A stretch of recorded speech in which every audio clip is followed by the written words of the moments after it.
अस्सलाम वालेकुम। वीक 7 में हम फॉरवर्ड सब्स्टिट्यूशन मेथड पढ़ रहे हैं। तो इसमें हमने जो है वो काफ़ी सारी एग्जांपल जो है वो डिस्कस कर ली हैं। अब मज़ीद कुछ और एग्जांपल्स हैं, उनको फिर हम डिस्कस करते हैं। तो एग्जांपल नंबर 6 जो है उसमें देखते हैं क्या क्या चीज़ें। इसमें भी वो सेम पैटर्न है जो हमने जो है वो एग्जांपल नंबर 5 में डिस्कस किया था। यहाँ पर भी देखेंगे T of N is equal to 2 time T of N by 2 आ रहा है। तो वहाँ पर क्या था, 4 था स्टार्टिंग में, डिवीजन बार भी 4 था। तो सेम स्टेप्स आपने फॉलो करने, ठीक है, जो लास्ट एग्जांपल में हमने डिस्कस किए थे। तो इसमें भी आपने सेम जो है वो चीज़ें डिस्कस करनी है, ठीक है। तो सारी चीज़ें वही हैं जो हमने लास्ट एग्जांपल में डिस्कस की थी। एग्जांपल नंबर 5 जो है, ठीक है। तो यहाँ पर सिर्फ जो फ़र्क आया वो क्या आ रहा है, 2 इधर आ रहा है, यहाँ पर डिवीजन में भी 2 आ रहा है। तो वहाँ पर क्या था, 4 और 4 था ना, ठीक है। तो आप इस एग्जांपल को बिल्कुल सेम फार्मूले पर सेम स्टेप्स में जो है वो दोबारा से ये वाली परफॉर्म कर सकते हैं। एग्जांपल नंबर 7 में थोड़ा सा चेंज है। तो इसमें देखिए हमारे पास एग्जांपल जो लास्ट वाली एग्जांपल है, लेकिन यहाँ पर पहले सी था, अब यहाँ पर क्या आ गया, एन आ गया ना, ठीक है। तो एन जब हमारे पास आया तो फिर किस तरह परफॉर्म करना है ना। तो इसमें देखिए हमारे पास बेस केस है T of 1 is equal to 1। तो टी ऑफ 1 जो है, जो ब्रैकेट में 1 लिखा रहा है, इसको हम 2 रेज टू पावर 0 की फॉर्म में लिख सकते हैं, ठीक है, ताकि पैटर्न हमें बाद में मिल जाए ना। तो अब आपने क्या काम करना है कि राइट साइड पर जो है वो 1 बनाना है। तो हमने एन की वैल्यू क्या पुट करनी है, 2 पुट करेंगे। तो राइट साइड पर हमें क्या मिल जाएगा, टी ऑफ 1 मिल जाएगा, ठीक है। तो अब आपने क्या काम कर दिया, टी ऑफ 2 पुट कर दिया, ठीक है। एन की वैल्यू 2 पुट करेंगे तो राइट साइड पर हमारे पास क्या बन जाएगा, 2 ऑफ टी और 2/2 बन जाएगा प्लस 2। एन की वैल्यू यहाँ पर भी आपने 2 पुट करनी है। तो जितनी आपके पास रिकर्सिव केस में एन होंगे, इतनी आपने जो है वो उसकी रिप्लेसमेंट में करनी है, ठीक है। तो एन की वैल्यू यहाँ पर भी 2 पुट करनी है, ब्रैकेट में भी 2 पुट करनी है, और यहाँ पर भी आपने लास्ट वाला जो एन आपको अलग से नज़र आ रहा है, इसमें भी 2 की वैल्यू पुट करनी है, ठीक है। तो ये आपने सारे पुट कर दिए। तो टी ऑफ 1 जो है उसका आंसर हमें पता है क्या है, 1। तो आपने यहाँ पर पुट कर दिया 1। तो ये क्या आंसर मिल गया, T of 2 is equal to 4 में मिल गया, ठीक है। तो यहाँ पर क्या बन गया, 2 रेज टू पावर 1। 2 की पावर 1 करेंगे तो क्या आंसर आ जाएगा, 2, ठीक है। तो इसका आंसर हमें मिल गया। अब हमारे पास बेस केस टी ऑफ 1 से नेक्स्ट में हमारे पास आ गया T of 2 is equal to 4। अब हमने नेक्स्ट में क्या बनाना है, टी ऑफ 2 की बनाना है, ठीक है। तो क्वेश्चन में आप एन की जगह क्या पुट कर देंगे, 4। 4 डिवाइड बाई 2 करेंगे तो टी ऑफ 2 में हमें मिल जाएगा ना। तो तीनों जो एन आपको नज़र आ रहे हैं क्वेश्चन में, तीनों एन की जगह आपने 4 पुट करना है, ठीक है। तो यहाँ पर देखें टी ऑफ 4 पुट किया लेफ्ट साइड पर, राइट साइड पर जब आप पुट करें तो ये क्या बन जाएगा, 2 ऑफ टी ऑफ 2 बन जाएगा और प्लस 4। तो टी ऑफ 2 का आंसर हमें पता है कितना है, 4 है। 4 इंटू 2 करेंगे तो 8। तो 8 प्लस 4 करेंगे तो टोटल आंसर क्या बन जाएगा, 12 बन जाएगा, ठीक है। तो यहाँ पर देखिए जब हमारे पास टी ऑफ 4 था तो हमें आंसर क्या मिल गया, 12। तो टी ऑफ 4 को हम किस तरह लिख सकते हैं, 2 रेज टू पावर 2। नेक्स्ट में हमें क्या चाहिए, टी ऑफ 4 चाहिए, तो हमें 8 पुट करना पड़ेगा, ताकि 8 को 2 पर डिवाइड करेंगे तो 4 आ जाएगा ब्रैकेट में। तो टी ऑफ 8 आपने पुट कर दिया, एन की वैल्यू राइट साइड पर आपने एन की वैल्यू जब 8 पुट की तो हमें ब्रैकेट में क्या मिल जाएगा, टी ऑफ 4 मिल जाएगा, और प्लस एन की वैल्यू जो हमने थी 8 पुट की वो आ जाएगा ना। तो टी ऑफ 4 का आंसर हमें पता है 12। 12 इंटू 2 करेंगे तो 24 प्लस 8, ठीक है। तो आंसर टोटल क्या बन जाएगा, 32। तो अब इस 32 वाले आंसर पर भी हम पैटर्न देख सकते हैं कि ये कैसे पैटर्न बना है। 8 को हम 2 रेज टू पावर 3 लिख सकते हैं, ठीक है। तो अब देखिए यहाँ पर जब हमारे पास जो लेफ्ट साइड हमारे पास बन रही है 2 की पावर 3 बन रही है, 2 की पावर 2, 2 की पावर 1, ठीक है।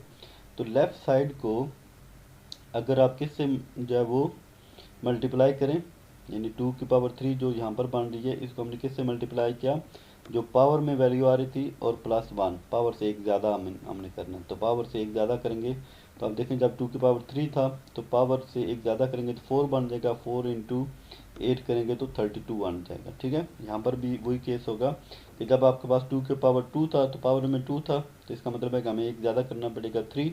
3 को 4 से मल्टीप्लाई करें तो 12 बन जाता है। यहाँ पर देखिए 2 के पावर 1 था तो 1 से एक ज़्यादा क्या है, 2। 2 इंटू 2 करेंगे तो आंसर क्या आ जाएगा, 4। तो इसी तरह हम जो है वो के की फॉर्म में जब इसको लिखेंगे तो ये हमारे पास क्या आंसर बन जाएगा, T of 2 raise to power K is equal to 2 की पावर के, यानी कि जो लेफ्ट साइड पर पावर थी, जो वैल्यू थी फुल, ठीक है, इसके साथ हमने क्या मल्टीप्लाई करना है, जो के वैल्यू होती है उसमें एक ऐड करना था, तो के प्लस 1।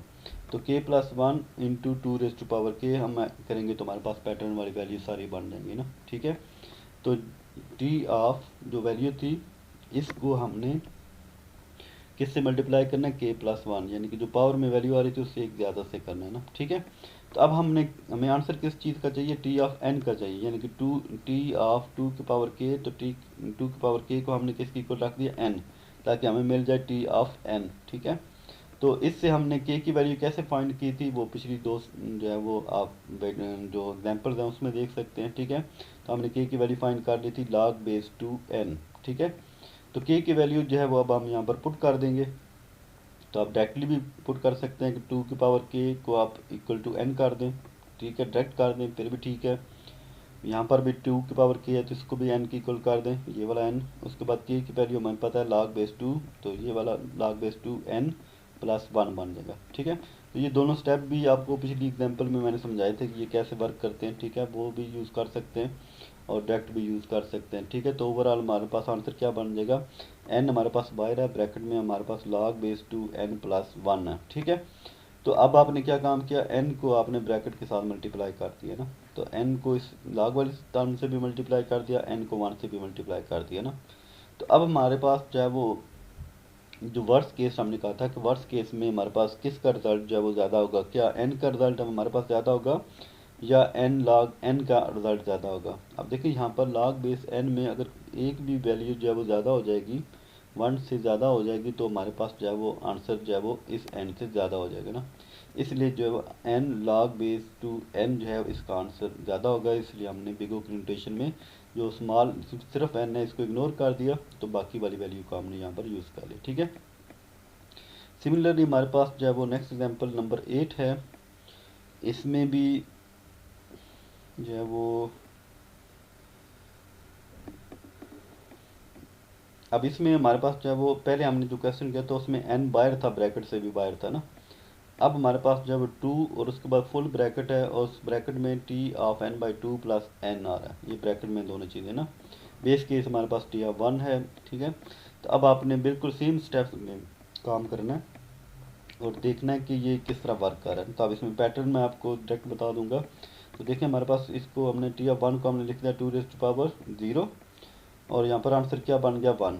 अब जब आप इसमें टी ऑफ वन बनाएंगे तो इसके लिए हमें एन की वैल्यू क्या पुट करनी पड़ेगी, टू पुट करनी पड़ेगी ना। तो टी ऑफ टू, तो ब्रैकेट को सॉल्व करेंगे तो ब्रैकेट में T of one plus two बन जाएगा। टी ऑफ वन का आंसर हमें पता है वन, ब्रैकेट में क्या बन जाएगा थ्री और ये क्या बन जाएगा सिक्स टोटल। तो टी ऑफ टू जो लेफ्ट साइड है उसको हम टू की पावर वन में भी लिख सकते हैं। सिमिलरली नेक्स्ट स्टेप में आपने टी ऑफ फोर यानी कि एन की वैल्यू फोर पुट करेंगे, ब्रैकेट को सॉल्व करेंगे तो हमारे पास टी ऑफ फोर का आंसर क्या बन जाएगा ट्वेंटी, ठीक है। Similarly T of eight next time put होगा, इसका आंसर 56 बन रहा है। इसके बाद टी ऑफ 16 पुट करेंगे तो 144 बन रहा है, ठीक है। तो इसके लिए आपने क्या देखना होगा कि जब हमारे पास ये टर्म थी तो इसको इस फॉर्म में लिखें टी ऑफ के की फॉर्म में ना, कि जो लेफ्ट साइड पर हमारे पास ये टी ऑफ टू की पावर फोर बन रहा है, थ्री बन रहा है, टू बन रहा है, वन बन रहा है ना, इस पूरी वैल्यू को आपने किससे मल्टीप्लाई किया, टू के प्लस वन, ठीक है। तो के की वैल्यू अगर आप यहाँ पर देखें कि के की वैल्यू जब आप फोर पुट करेंगे, या यहाँ पर देखें टू वाले को देख लेते हैं जो छोटी वैल्यू है ना, के की वैल्यू जब आप टू पुट करेंगे, ठीक है, तो हमारे पास लेफ्ट साइड क्या बन जाएगी टू की पावर के, यहाँ पर क्या बन जाएगा टू की पावर टू फोर, तो बाय ब्रैकेट में फोर बन गया, अंदर आपके पास क्या बन जाएगा के की वैल्यू टू पुट की हुई हमने, तो टू इंटू टू करेंगे तो फोर प्लस वन फाइव, तो फाइव ब्रैकेट में बन जाएगा बाय फोर, तो 20 आंसर आ जाएगा ये वाला ना। सेम जो है वो आप इस सिनेरियो पर, इस पैटर्न पर आप जो है वो वैल्यूज़ की थ्री पुट करके देखें, फोर पुट करके देखें, जो ये वाली है ना, फोर पुट कर दें, थ्री पुट करके देखें, देखिए थ्री जब पुट करेंगे तो 56 आंसर बनता है या नहीं बनता, फोर पुट करेंगे तो 144 आंसर बनता है या नहीं बनता, टू पुट करेंगे तो 20 बनता है, ये हमने देखा है। टू की पावर वन पुट करेंगे तो हमारे पास क्या बन जाएगा, सिक्स बन जाएगा, ठीक है। तो ये पैटर्न जो है वो इन सब वैल्यूज़ के लिए जो है वो वैलिड होगा। बाकी इसको किस तरह सॉल्व करके आपने ये सारा काम करना है, ये आपको मैंने पहले भी स्टेप्स बता दिए, ठीक है। आप दोबारा से जो है वो आप देख सकते हैं। तो इसमें जो कांस्टेंट वैल्यू दूंगी उनको लास्ट में इग्नोर कर दें और बिग ऑफ एन की फॉर्म में लिख लें, ठीक है। सिमिलरली हमारे पास एक और एग्जांपल है जिसमें हमने सिर्फ ये काम किया कि T of N by four plus C, ये स्टार्ट में हमारे पास एग्जांपल थी जिसमें हमने T of N by two plus C वाला काम किया था ना। तो सेम स्टेप्स में आप परफॉर्म कर सकते हैं, इसमें भी T of one is equal to C आपने फाइंड कर लिया, और इसको आपने 4⁻0 की फॉर्म में लिख दिया, क्योंकि 4 पर आपका साइड डिवाइड हो रहा है तो वो उसकी फॉर्म में लिखते जाएंगे ना। नेक्स्ट में हमारे पास T(4), यानी कि n की वैल्यू जब आप 4 पुट करेंगे तो ये क्या बन जाएगा राइट साइड पर T(1). तो इसका आंसर हमारे पास T(4) का आंसर क्या बन जाएगा 2C। सिमिलरली जब आपके पास 16 पुट करेंगे तो हमारे पास आंसर क्या बन रहा है 3C। और जब आपने 64 पुट किया तो हमारे पास आंसर क्या बन जाएगा 4C। ठीक है। अब देखें कि जो हमारे पास पावर आ रही है लेफ्ट साइड पर 4⁻2 आ रहा है, तो इधर 3C, यानी कि जो पावर में वैल्यू आ रही है उससे एक ज़्यादा C बन रहा है। यहाँ पर 4⁻1 है तो यहाँ पर 2C बन गया, यहाँ पर 4⁻3 है तो 4C बनेगा, यानी कि जो पावर है उससे एक वैल्यू ज़्यादा बन रही है ना। तो यहाँ पर अब जब आप लिखेंगे T(4)k तो क्या बन जाएगा, जो पावर है उससे एक वैल्यू ज़्यादा करनी है तो k+1C बन जाएगा। ठीक है। तो हमें किसका रिजल्ट चाहिए T(n) का चाहिए ना। तो 4⁻k को आपने n के इक्वल कर दिया ना। तो बाकी वही स्टेप्स हैं जो हमने पहले एग्जाम्पल में डिस्कस किए हैं। ठीक है। उनको यूज़ करते हुए आप जो है वो फाइनल इसमें बना सकते हैं कि T(n) क्या मिल जाएगा बिग ऑफ n, यानी कि big of log base n। C भी कैंसिल हो जाएगा, C कैंसिल हो जाएगा, इग्नोर कर दें तो बाकी हमारे पास लॉग बेस 4n बच जाएगा। ठीक है। तो उम्मीद है कि आपको बैकवर्ड सब्स्टिट्यूशन मेथड हमने लास्ट वीक में डिस्कस किया था, फॉरवर्ड सब्स्टिट्यूशन मेथड जो है वो हमने इस वीक में डिस्कस कर लिया। तो ये सारी चीज़ें आपको एग्जांपल जो है वो समझ आ चुकी होंगी। कोई भी आपके पास जो है वो जो भी एग्जांपल होगी उसको आपने वैल्यूज़ को पुट करें, 3-4 स्टेप्स करें और उसके बाद देखें कि क्या पैटर्न आपको मिल रहा है ना। तो उस पैटर्न को यूज़ करते हुए आप kth टर्म फाइंड करें और उसके बाद k की वैल्यू फाइंड करने के बाद आप जो है वो बिग ऑफ फॉर्म, यानी कि जो टाइम कम्प्लेक्सिटी है उस फॉर्म में लिख सकते हैं। ठीक है। Thank you. अल्लाह हाफिज़।